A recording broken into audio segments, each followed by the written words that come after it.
एक बार की बात है, यूनान में एक बहुत अच्छा मूर्तिकार था।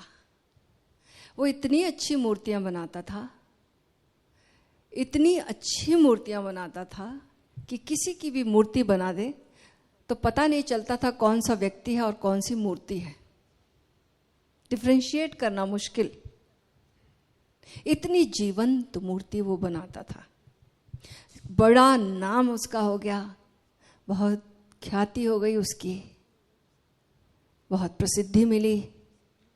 निश्चित रूप से प्रसिद्धि मिलती है तो साथ साथ क्या आता है?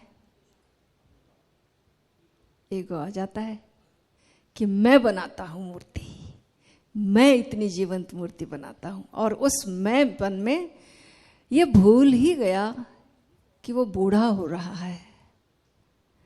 और जब हम बूढ़े हो रहे हैं तो धीरे धीरे कहाँ जा रहे हैं? मृत्यु की कगार पर। तो अचानक एक दिन देखता है, क्योंकि अहंकार में तो याद ही नहीं रहता ना कि हम बूढ़े हो सकते हैं या हमें मृत्यु आ सकती है, पता ही नहीं चलता। तो सपना दिखता है, मृत्यु का देवता आता है और कहता है कि आज से ठीक 1 हफ्ते बाद तुमको लेने में आ रहा हूं, तैयार रहना। घबरा गया, लेकिन जब उठा तो इसके मन में ख्याल आ गया कि अरे घबराने की क्या बात है, मैं तो इतनी जीवंत मूर्तियां बनाता हूं, मेरी मूर्तियां 1 हफ्ते की बात है ना, खड़ा कर दूंगा सारी मूर्तियां मेरी। 100 मूर्तियां अपनी जैसी बना दी उसने। और उन मूर्तियों में उसने सोचा कि मैं बीच में खड़ा हो जाऊंगा और पता चलाना ही मुश्किल है कौन मैं हूं और कौन मूर्ति है। मैं सांस रोक कर खड़ा हो जाऊंगा। बड़ा सांस रोकने में माहिर था। आया मृत्यु का देवता और देखकर चला गया वापस, पता नहीं चला उसको। जाकर उसने प्रभु भगवान से कहा कि भगवान, मैं तो सफल नहीं हो पाया, आपने जो काम दिया मुझे करने में सफलता नहीं मिली, क्योंकि मुझे समझ में नहीं आता कि वो बंदा है कहाँ, कौन सी मूर्ति है, कौन सा वो व्यक्ति, किसको लाऊं। तो मुझे क्षमा करेंगे, आपने जो काम सौंपा वो मैं पूरा नहीं कर पाया, आपकी आज्ञा नहीं पूरी कर पा रहा। मृत्यु के देवता को भगवान ने कहा ठीक है, मैं तुम्हें रास्ता बताता हूं, तुम जाना और मूर्तियों को देखना अच्छे से और कहना बड़ी अच्छी मूर्तियां बनाई हैं, लेकिन एक भूल रह गई है। बस इतना कह देना, फिर जाकर देखना तुम। मूर्तियां तो खड़ी हुई थी बहुत सुंदर, और व्यक्ति भी वहीं पर था मौजूद। जाकर एक एक मूर्तियों को देखता है मृत्यु का देवता और कहता मूर्तियां तो लाजवाब हैं, ऐसी मूर्तियां तो परमात्मा के अलावा कोई बनाए भरोसा ही नहीं होता।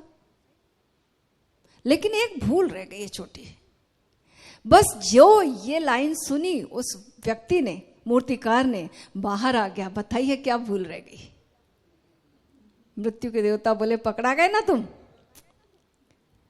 तो अहंकार जो है पकड़ा ही जाता है मृत्यु के हाथों, बचता नहीं है, और रोज रोज पकड़ाता है, फिर भी हमें समझ में नहीं आता। तो एक हमारा होना है, स्वयं का होना है, जो कि अहंकार के तल पर है, ईगो के तल पर है। ये शरीर है, इस शरीर का रंग रूप है, इस शरीर की जाति है, इस शरीर का पहनावा है, सारी चीजों से इसका प्रोफेशन, फिर इसके भीतर मन है। इन सब का जो संयोग है, इससे जो मेरा होना मैं जोड़ लेती हूं, इससे जो तादाद में बन जाता है, ये मेरा फॉल्स होना है, ये मेरा सच्चा होना नहीं है। क्योंकि मेरे को जो शरीर मिला है मेरे माता पिता से, और ये श्रृंखला चली आ रही है, पूर्वजों से चली आ रही है। अपना क्या है इसमें? कुछ भी नहीं है। जीन्स माता पिता के हैं, डीएनए चला आ रहा है, अपने हाथ में कुछ भी नहीं है। तो मेरा नहीं है, ये मेरा सच्चा होना नहीं हो सकता। एक आज है और कल नहीं भी होगा, और निरंतर बदल रहा है। तो सच्चा क्या है? जो नहीं बदलता है, जो एक जैसा है, शाश्वत, वही सच्चा है। तो ये तो बदल रहा है। तो दूसरा मन है मेरा, और वो मन भी जो परिवेश मिला है वैसा मेरा मन हो गया है। मान लो कोई हिंदू है, कोई मुसलमान है, तो क्या कोई जन्म से आता है? मान लो कोई बच्चा अगर पैदा होता है और गलती से मुसलमान का बच्चा हिंदू के घर चला जाए, हिंदू का बच्चा मुसलमान के घर चला जाए, बदल जाए मान लो किसी वजह से, तो क्या रहेगा? उसको जो मुसलमान माता पिता सिखाएंगे वो हिंदू बच्चा वही फॉलो करेगा और वैसा ही बन जाएगा, वैसा ही उसका मन होगा, वैसे ही उसका रहन सहन होगा, सब कुछ वैसा ही होगा। और ये मुसलमान बच्चे का ठीक वैसा ही होगा, क्योंकि ब्लड थोड़ी मुसलमान और हिंदू होता है, कुछ भी तो नहीं, खाली परिवेश से हम ग्रहण कर रहे हैं ना। हमारा मन जो है परिवेश से बना है, आसपास की वातावरण से, लोग जो मिला है सामने, जो संस्कार जा रहे हैं उससे हमारा मन बना है। और ये मन भी निरंतर परिवर्तनशील है। तो ये भी मेरा फॉल्स होना है। इन सब के संयोग से मेरा होना कैसे सच्चा हो सकता है? ये मन, ये तन जो कि निरंतर बदल रहा है, ये भावनाएं, कल किसी से प्रेम था, आज की उसी आदमी से घृणा हो जाती है, देखने का मन नहीं करता है। कि कल मैं कुछ और चाहती थी, आज कुछ और चाहने लगती हूँ। कल क्रोध आ रहा था, आज बहुत प्रेम भाव आ जाता है। तो कितना बदल रहा है, ये भावनाएं कितनी बदल रही हैं। एक आस्तिक नास्तिक हो जाता है, एक नास्तिक आस्तिक हो जाता है, पता नहीं क्या क्या हो जाता है। तो ये भी परिवर्तनशील है। तो हृदय के तल पे भी सब कुछ बदल रहा है। तो ये मेरा होना नहीं हो सकता। लेकिन ये बदलते हुए चीजों को, जब मैं बचपन में छोटी थी तब मैं उसको अपना होना मानती थी, आज मैं वृद्धा होके अपने आप को इसको होना मानती हूँ। लेकिन ये जो होना, जो मान रहा, जो महसूस कर रहा भीतर, जिसने सारी अवस्थाओं को देखा है, वो मेरा रियल होना है ना, वो मेरा वास्तविक होना है। तो इस वास्तविक होने तक हम, एक विधि है जो हम एलिमिनेट करते कि ये मैं नहीं हूँ, ये शरीर मैं नहीं हूँ, ये मन में नहीं हूँ, ये हृदय में नहीं, भावनाएं मैं नहीं हूँ, इसके पार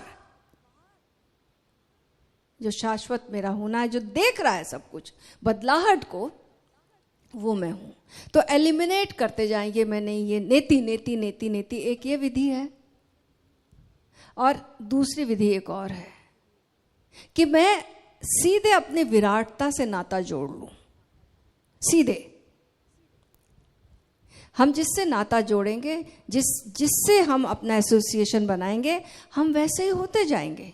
एक बार नागसेन के पास, बौद्ध नागसेन के जीवन की कहानी है कि उनके पास एक व्यक्ति आया और बोला कि मैं बड़ा क्षुद्र महसूस करता हूँ स्वयं को, और कितनी कोशिश किया, आपने ध्यान बताया, साधना बताई, लेकिन कोई सफलता नहीं मिलती। अब कुछ आप ही करें तो कुछ हो सकता है, मेरे किए कुछ नहीं होता।